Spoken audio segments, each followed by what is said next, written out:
The old lighthouse keeper, Silas, squinted at the swirling gray mist that clawed at the base of the tower. He'd seen a lot of fog in his 70 years, a lot of storms, but this felt different. This fog had a silence that suffocated. He checked the lamp, its beam cutting bravely through the gloom, a defiant finger against the encroaching darkness.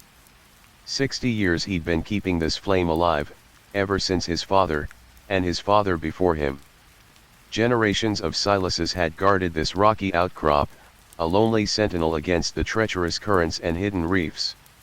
Tonight, though, he felt a disquiet he couldn't shake. It wasn't just the fog.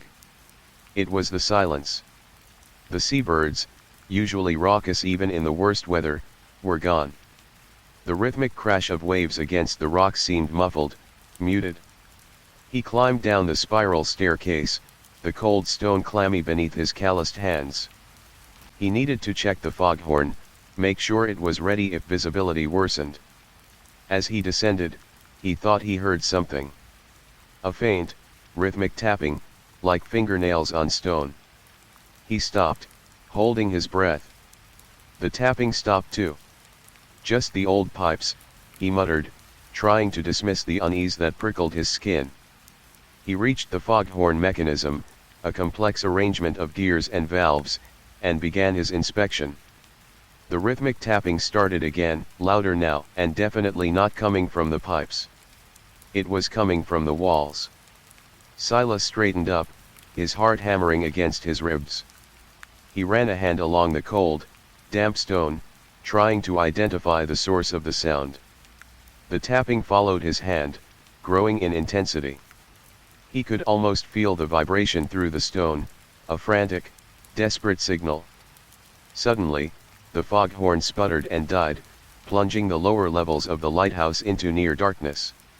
Silas cursed, fumbling for his lamp. As the weak beam flickered to life, he saw it. Scratches. Deep, jagged scratches that snaked across the stone wall, as if something had been trying to claw its way out. The tapping intensified, now a frantic scratching, accompanied by a low, guttural moan that seemed to emanate from the very stone itself. Silas stumbled back, fear gripping him with icy fingers. He knew the history of this place, the stories whispered in hushed tones by his father. Stories of the sea swallowing ships whole, of sailors lost to the depths, their souls trapped between worlds. He backed away towards the staircase, the scratching growing louder, closer. He could almost imagine the thing that was making the noise, a grotesque, waterlogged creature, its eyes vacant, its fingers gnarled and broken, desperately trying to escape its stone prison. He scrambled up the stairs, his breath coming in ragged gasps. The scratching followed him, echoing through the tower, relentlessly pursuing him. He reached the lamp room, slamming the heavy door shut and locking it. But the scratching didn't stop. It was louder now, right on the other side of the door. Silas could feel the vibrations through the wood, the desperate, clawing attempts to break through. He looked out at the fog, thick and impenetrable, a living, breathing thing that seemed to press against the glass. He was alone, utterly alone, trapped in his stone tower with something that wanted to get out. He reached for the radio, his fingers trembling. He had to call for help. But as he lifted the receiver, a voice, cold and raspy, whispered from the static. "We've been waiting for you, Silas." The radio went dead. The scratching intensified, a relentless assault on the door. Silas knew it wouldn't hold. He looked around frantically for a weapon, anything to defend himself. His eyes fell on the lever that controlled the lamp's rotation. A heavy, iron bar. He grabbed it, his knuckles white. The door splintered. The first thing he saw was a hand, impossibly long and thin, its skin slick with seaweed and grime. The fingernails were black and broken, scraping against the splintered wood. Silas screamed and swung the iron bar with all his might, smashing the hand. A gurgling cry echoed through the tower. The hand retreated, and the door splintered further, revealing a glimpse of a face. Pale. Bloated. Featureless save for two black pits where eyes should have been.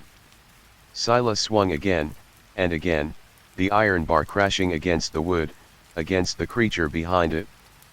But it kept coming, slowly, relentlessly, pushing its way through the broken door. He was exhausted, his arms aching, his body trembling. The creature was almost through. He could smell it now, the stench of brine and decay, a smell that spoke of the deep, the lost, the forgotten. He knew he was going to die. He closed his eyes, bracing himself for the final blow. Then, silence. He opened his eyes, his heart pounding in his chest. The creature was gone. The door was still splintered, the air still thick with the smell of decay, but it was gone. He peered out into the fog. It was starting to thin, revealing the first faint glow of dawn. The seabirds were returning, their cries echoing across the water. The rhythmic crash of waves returned, a familiar, comforting sound. He was alive. He didn't know how, but he was alive. He slumped against the wall, weak and trembling. He would never be the same. He knew that. He had seen something that no man should ever see. As the sun rose higher, painting the sky with hues of pink and gold, Silas noticed something on the floor, glinting in the morning light. He bent down and picked it up. It was a small, waterlogged child's toy. A wooden boat, its paint chipped and faded, but unmistakably a child's toy. He turned it over in his hand, a wave of nausea washing over him. Carved into the bottom of the boat, barely visible beneath the grime, were two letters. SS. Silas's blood ran cold. His father had always told him the story of the sea serpent, a ship lost to the reefs over 100 years ago. The tragedy of that ship was that a little boy named Sammy Silas had been aboard. He stared at the toy, his hand trembling. The foghorn rumbled to life again. But it wasn't a foghorn, just as the tapping wasn't just on the wall. It was the low drone from the toy in his hands. As it got louder, Silas whispered, "We've been waiting for you, Sammy." As the room closed in around him, the only thing left to see were the boy's eyes, lost in the deep, hungry for him.